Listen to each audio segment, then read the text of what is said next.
aku yakin teman-teman yang masih muhibin saat ini, kalau memang daerah panjenengan adalah daerah pejuang, daerah yang pernah ikut mengibarkan bendera sang merah putih untuk mengusir penjajah, aku yakin nggak begitu lama beliau akan ikut pada PWI. Tapi kalau mereka daerahnya daerah Jongos Belanda, daerah-daerah yang dulu seperti Habib-Habib di waktu terjadi perang Belanda, aku yakin panjenengan toh akan seperti mereka. Sebab ma fil aba fil abna, apa-apa yang terjadi pada ayah akan terjadi pada anak. Padahal sekali lagi kalau kita simak ya, rekam jejak mereka yang membenci Habib saat ini itu ya mereka membenci Habib sebelum gaduh nasab. Cuma bedanya sebelum gaduh nasab mereka tidak berani memunculkan kemunafikan mereka. Mereka tidak berani menampakkan kebencian mereka kepada para habaib. Tapi setelah gaduh nasab, wow, luar biasa bombastis ya. Sampai orang-orang awam pun berani ngejek habaib.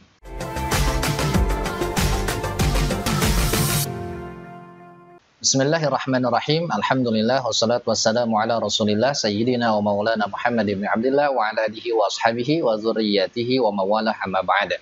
Teman-teman, ada video menarik ya dari Raja Muhibbin Indonesia. Kita tahu beliau ini adalah mujtahid di dalam ilmu nahwu dan shorof.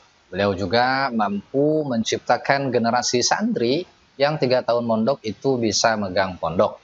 Sebenarnya masih cetek itu ya. Kalau saya sendiri insya Allah bisa mencetak santri 1 hari tinggal di pesantren bisa pegang pondok insya Allah. Karena kalau pegang kan gampang. Beda dengan ngurus ngelola ngajar itu susah. Jadi memang pinter gitu ya Kiai. Dan beberapa hari yang lalu postingan beliau di Facebook itu sempat viral karena berfatwa agak nyeleneh, yaitu terkait suami istri yang berjima atau berhubungan suami istri di siang bulan Ramadan. Di mana beliau menyampaikan dengan mengutip salah satu kitab fikih yaitu kitab Al-Bajuri jilid 1. Beliau menyampaikan bahwa ketika seorang suami itu berada di bawah, istrinya di atas ya, kemudian si suaminya pasif, maka si suami tidak wajib kafaroh. Ini kan akan terkesan orang awam memahami bahwa wajib dan tidak wajibnya kafaroh bagi seorang suami itu tergantung posisi gitu. Kalau di atas wajib bayar kafaroh, kalau suaminya di bawah tidak wajib bayar kafaroh. Dan ini banyak sekali dibantah ya oleh para youtuber aswaja, oleh para santri-santri termasuk Gus Zaini, kemudian juga Gus Ahdi Afandi dan lain sebagainya. Silakan teman-teman simaknya. Saya rasa cukuplah, tidak perlu kita komentari lagi. Nah, di video ini kita akan melihat bagaimana kelucuan beliau ini teman-teman ya, ketika menyampaikan hal-hal yang berkaitan pasti dengan nasab Sadaf Ba'lawi ya. Coba kita simak dulu videonya seperti apa.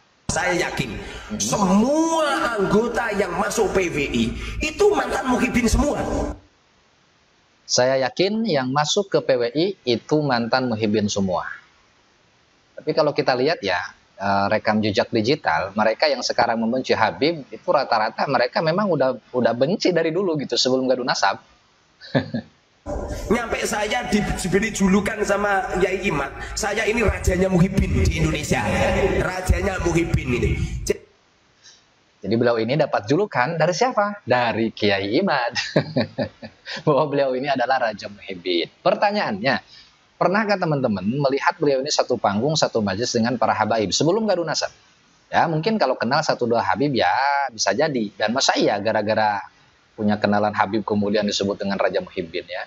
Paling enggak Raja Muhibbin itu ya pernah memberikan hadiah yang luar biasa. Kemudian menyiapkan hal-hal yang luar biasa juga untuk para habaib. Dan kita nggak pernah dengar ya sebelum gaduh nasab. Jangankan beliau, Kiai Imad pun kita nggak kenal sama sekali sebelum gaduh nasab ini. Ya apalagi beliau ini gitu ya teman-teman ya. Kita nggak kenal dengan beliau ya sebelum gaduh nasab ini. Jadi kata beliau, orang yang masuk PWI itu pasti mereka mantan muhibbin gitu ya teman-teman, mantan muhibbin para habaib 100% yakin ya. Luar biasa ini.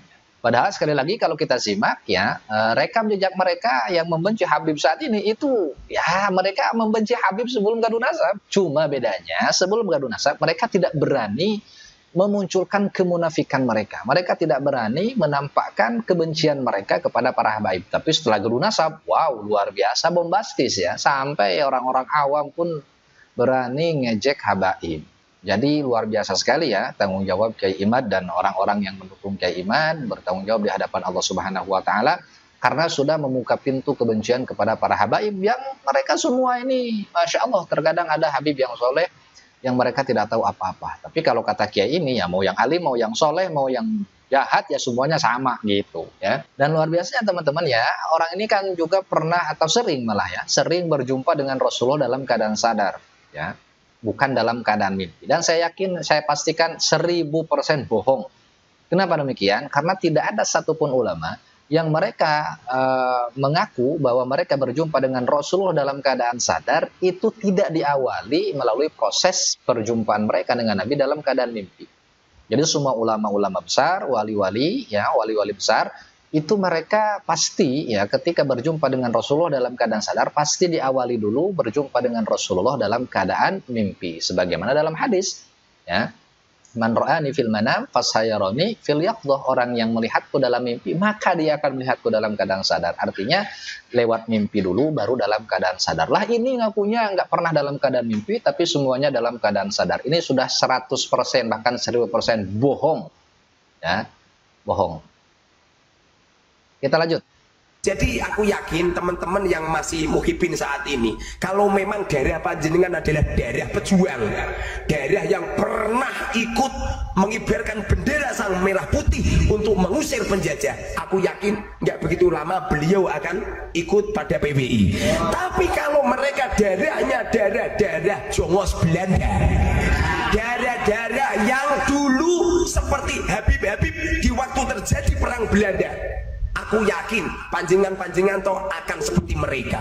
Sebab ma fil aba fil abna, apa-apa yang terjadi pada ayah akan terjadi pada anak. Nauzubillah min dzalik ya teman-teman. Orang yang gabung PWI pasti darah pejuang, orang yang tidak gabung PWI pasti darah pecundang atau darah Jongos Belanda. Pertanyaannya, berapa banyak sih anggota PWI ini? Anggota PWI ini kan organisasi yang baru lahir kemarin sore. Lebih spesifiknya lagi, berapa ulama yang gabung PWI?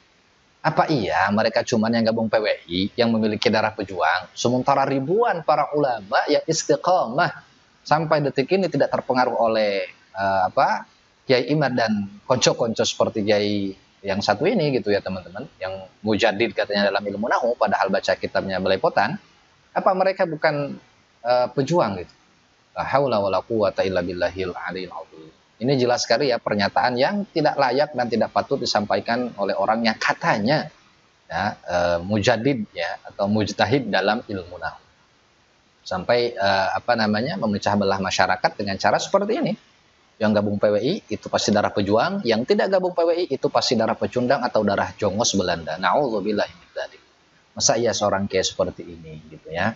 Sayanglah sama masyarakat dan santrinya Pak Kiai gitu ya. Kalau mau mendukung Pak Kiai Imad silahkan, tapi ya nggak begini juga caranya Pak Kiai gitu ya. Lebih banyak orang yang lebih banyak yang tidak gabung PWI, para ulama daripada yang gabung PWI. Ada nggak 20 orang ulama yang gabung PWI? Nggak ada. Yang benar-benar ulama yang bisa ngaji gitu ya teman-teman. Nggak ada teman-teman. Nggak ada. Coba sebutkanlah kalau ada. 20 aja. Ulama yang memang benar-benar diakui keulamaannya yang gabung PWI. Nggak ada teman-teman. Komplotan mereka inilah. Gitu. Mereka yang membatalkan nasab orang lain yang secara diam-diam justru memproklamirkan diri sebagai keturunan Nabi yang asli. Na'udzubillah min dzalik.